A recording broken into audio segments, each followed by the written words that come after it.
नमस्कार, स्वागत आहे तुमचं आपल्या यूट्यूब चॅनलमध्ये ज्याचं नाव आहे मराठी स्टोरीज वर्ल्ड. आणि आज आपण ऐकणार आहोत मर्मबंध भाग 6. पण त्याआधी जर मंडळी अजून तुम्ही चॅनलला सबस्क्राईब केलेलं नसेल तर प्लीज जाऊन चॅनलला सबस्क्राईब करा. तसंच बाजूचं बेल आयकन प्रेस करायला विसरू नका. त्यामुळे येणाऱ्या नवीन पार्टचं किंवा नवीन स्टोरीचं नोटिफिकेशन तुम्हाला मिळत जाईल. तसंच जर तुम्हाला व्हिडिओ आवडत असेल तर व्हिडिओला लाईक करा, छान छान कमेंट करा. चला तर मग सुरू करूया भाग 6. दुसऱ्या दिवशी त्याने माईंना सुद्धा कल्पना दिली प्रिया आणि तिचे फ्रेंड संडेला येणार असल्याची. संडेला शेखर त्याचं काम करत बसला होता आसराच्या ऑफिसमध्ये. कोणीतरी दारावर नॉक केलं आणि त्याने वर पाहिलं. प्रिया होती बाहेर. तिच्याबरोबर 4-5 जणी होत्या. प्रिया आज जरा वेगळीच दिसत होती. तिचं लुक मॉडर्न होतं. तिने मल्टी कलरचा क्रॉप टॉप आणि जीन्स घातली होती. केस वर गुंडाळून क्लिपमध्ये अडकवली होती. त्यातल्या काही अवखळ बटा तिच्या चेहऱ्यावर येत होत्या. कानात छोटेसे टॉप्स आणि ओठांवर हलकी पिंक कलरची लिपस्टिक. आत येऊ? प्रिया बोलली. हो ये ना, प्लीज कम इन, शेखर चेअरवरून उठत म्हणाला. सगळ्याजणी आत आल्या. प्रियाने सगळ्यांची शेखरसोबत ओळख करून दिली. रुचा, वैशाली, निधी आणि ही अमृता, बर्थडे गर्ल. प्रियाने सगळ्यांची ओळख करून दिली. सगळे आत आश्रमामध्ये गेले. अमृताने बर्थडे केक आणला होता. तो कट केला आणि तिने आणि तिच्या फ्रेंड्सने मुलांसाठी खाऊ आणि खेळणी आणली होती. ती त्यांना वाटली. गिफ्ट्स आणि खाऊ मिळाल्याने सगळी मुलं खुश होती. वैशाली, निधी आणि अमृता आश्रम बघण्यात बिझी होत्या. मधून फोटोज आणि सेल्फी काढत होत्या. प्रियाच्या भोवती लहान मुलांचा गराडा होता. प्रिया आश्रमामध्ये दुसऱ्यांदा आली होती, त्यामुळे तिची बऱ्याच मुलांशी ओळख झाली होती. मुलांशी तिची गट्टी जमली होती. सौम्य आणि रिधिमा तर तिला सोडायलाच तयार नव्हत्या. सारख्या तिच्या पाठीपाठी राहायच्या आणि प्रियासुद्धा त्यांचे खूप लाड करत होती. रुचा मात्र शेखरला सोडत नव्हती. सारखी त्याच्या मागे पुढे करत होती. शेखरबरोबर फोटोसुद्धा काढले तिने. ती हसून शेखरबरोबर बोलत होती. प्रिया हे सगळं बघत होती. रुचा तर एक नंबरची चिपकू आहे. कुठे हँडसम मुलगा दिसला की लागली फुलपाखरासारखी उडायला. पण शेखर, ते का तिच्यासोबत उभे आहेत? प्रिया त्या दोघांना सोबत पाहून जेलस होत होती. कितीही प्रयत्न केले तरी तिच्या चेहऱ्यावरचे भाव लपत नव्हते. माई दुरूनच पाहत होत्या. त्यांच्या अनुभवी नजरेतून ते सुटलं नाही.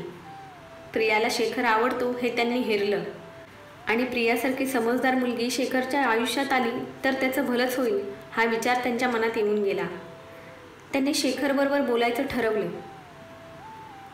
प्रिया आणि सौम्या आश्रमाच्या गार्डनमध्ये उभ्या होत्या.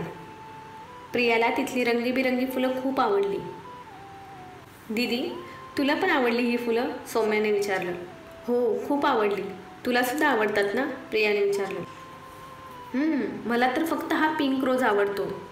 ही सगळी फुलं तर अनुदीदीची फेवरेट आहेत, सौम्या म्हणाली.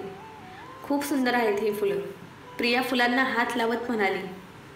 तू इकडे आहेस? आम्ही तुला आतमध्ये शोधत होतो, अमृता प्रियाला म्हणाली. बोल ना, काही काम होतं? मी अशीच जरा फुलं बघत होती, प्रिया म्हणाली. निघूया, उशीर होतोय, अमृताने विचारलं. हो चालेल. बाकीच्या जणी कुठे आहेत? प्रिया अमृताकडे जात म्हणाली. सगळ्या आतमध्येच आहेत. पूर्ण आश्रम बघून झाला. फोटोज आणि सेल्फी काढून मन भरलं आता सगळ्यांचं. म्हटलं निघूया. पण खरंच आश्रम खूप सुंदर आहे. मन प्रसन्न झालं इथे येऊन. थँक्यू, अमृता म्हणाली. You are always welcome, Priya म्हणाली. प्रिया जाताना माई आणि शेखरला भेटली. त्यांच्याशी थोडा वेळ बोलून ती आणि तिच्या फ्रेंड्स सगळ्यांचा निरोप घेऊन निघाल्या. रात्री जेवताना माईंनी शेखरजवळ विषय काढला. प्रिया चांगली मुलगी आहे नाही? माई म्हणाल्या. हो, मनमिळावू आहे, शेखर सहज म्हणाला. मला वाटतं तिला तू आवडतो. म्हणजे मला तसं जाणवलं, माई म्हणाल्या. माई, तुझा काहीतरी गैरसमज झाला असावा. तुला वाटतं असं काही नाही. आणि जरी असेल तरी मी इतक्यात ह्या सगळ्याचा विचार नाही करणार. मला वेळ लागेल माई, शेखर म्हणाला. शेखर, अरे तुला काही मी उद्याच बोहल्यावर उभा राहा असं नाही बोलली. निदान मी बोलते त्याच्यावर विचार तरी कर. फोर्स नाही, पण जर तिला तू खरंच आवडत असशील तर 1-2दा भेटून बोलायला काय हरकत आहे? तेवढीच तुमची ओळख वाढेल, एकमेकांविषयी समजून घेता येईल, माई म्हणाल्या. माई, तू बोलतेस ते चुकीचं आहे, मी नाही बोलणार. पण हे तिचं अट्रॅक्शनसुद्धा असू शकतं ना. त्यामुळे घाई नको करू माई. मी अजूनही अनुमधून सावरलो नाही. मला लगेच दुसरं कुणाविषयी विचार करणं पॉसिबल नाही, शेखर म्हणाला. ठीक आहे, जशी तुझी मर्जी, पण तरीही जरा विचार कर. माई, लगेच नाराज नको हो.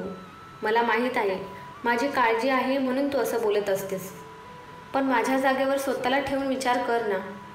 शिवाय ऑफिसमध्ये जरा काम जास्त आहे. तुला माहीत आहे ना, ही कन्साइनमेंट जर चांगली झाली तर माझे प्रमोशनचे चान्सेस वाढतील. त्यामुळे मला माझ्या कामावर फोकस करायचा आहे, शेखर म्हणाला. मंडेपासून शेखर कामामध्ये बिझी झाला होता. त्याने स्वतःला कामामध्ये झोकून दिलं होतं. एक नवीन प्रोजेक्ट त्याच्या कंपनीला भेटला होता, जो खूप मोठा होता. त्या प्रोजेक्टमुळे राठोड इंडस्ट्री एक वेगळ्या उंचीवर जाणार होती. त्यासाठी सगळा स्टाफ जीवतोड मेहनत करत होता. हा प्रोजेक्ट पूर्णपणे शेखरच्या अंडर होता, त्यामुळे त्याच्यावर खूप प्रेशर होता. त्याचं क्रेडिटसुद्धा शेखरच्या वाट्याला येणार होतं. शेखर सकाळी रोजच्या टाईमवर ऑफिसला जायचा, पण रात्री मात्र त्याचा येण्याचा टाईम फिक्स नव्हता. हे प्रोजेक्ट पूर्ण होईपर्यंत त्याला खूप मेहनत घ्यावी लागणार होती. प्रोडक्शनपासून डिस्पॅचपर्यंत सगळं त्याच्या अंडर होतं. प्रोजेक्ट सध्या इनिशियल स्टेजवर होता. त्याचा दिवस कधी सुरू होऊन संपत होता त्याला कळत नव्हतं. मीटिंग आणि फॅक्टरी व्हिजिट सारख्या चालू होत्या. त्याचे नवीन CEO Ajinkya Rathod, young and dynamic businessman. 2 वर्षापूर्वीच त्याने त्यांच्या वडिलांचा बिझनेस जॉईन केला होता. त्याच्यासाठी हा गोल्डन चान्स होता स्वतःला प्रूव्ह करण्यासाठी. त्यामुळे तो जातीने लक्ष घालत होता आणि शेखर सध्या त्याच्या गुड लिस्टमध्ये होता. शेखरकडे सुद्धा हा चान्स चालून आला होता. त्याला त्याचं सोनं करायचं होतं. हा पूर्ण आठवडा बिझी गेला होता. शनिवारी रात्री उशिरा शेखर घरी आला. जेवण करून त्याने अंग बेडवर टाकलं. सहज मोबाईल हातात घेतला. आज पूर्ण दिवसभर त्याने मोबाईलकडे बघितलंसुद्धा नव्हतं. शायनिंग स्टार्सच्या ग्रुपवर बरेचसे मॅसेज होते. बहुतेक कसलं तरी डिस्कशन चालू होतं. शेखर एक एक मॅसेज रीड करत होता. नक्षत्राला काहीतरी डिस्कस करायचं होतं सगळ्यांबरोबर, म्हणून ती संडेला भेटायचा प्लॅन करत होती. बस त्याचं डिस्कशन सुरू होतं सकाळपासून. प्रियासुद्धा येणार होती तिच्याबरोबर. पुन्हा प्रियाला भेटायचं म्हणून शेखरला टेन्शन आलं. त्याला माईंचं बोलणं आठवलं. माई बोलत होती ते खरं असेल का? आणि असलं तरी त्याने काय फरक पडतो? खरं तर प्रियाला बघून मला अनुची खूप आठवण येते, म्हणून तिच्यापासून लांब राहणंच मला आता तरी ठीक वाटतं. पण ही नक्षत्रा, काय गरज आहे हिला जिथे तिथे ती प्रियाला इन्व्हॉल्व करायची? डिस्कशन हिला करायचं आहे, मग त्यात प्रियाचं काय काम? दुसरं, हिला का आमच्या ग्रुपमध्ये ॲड केलं नक्षत्राने? मला वाटतं एकदा नक्षत्राबरोबर बोलावं. हां, उद्याच बोलतो, शेखर विचार करत होता. त्याने मॅसेज रीड करायला सुरुवात केली.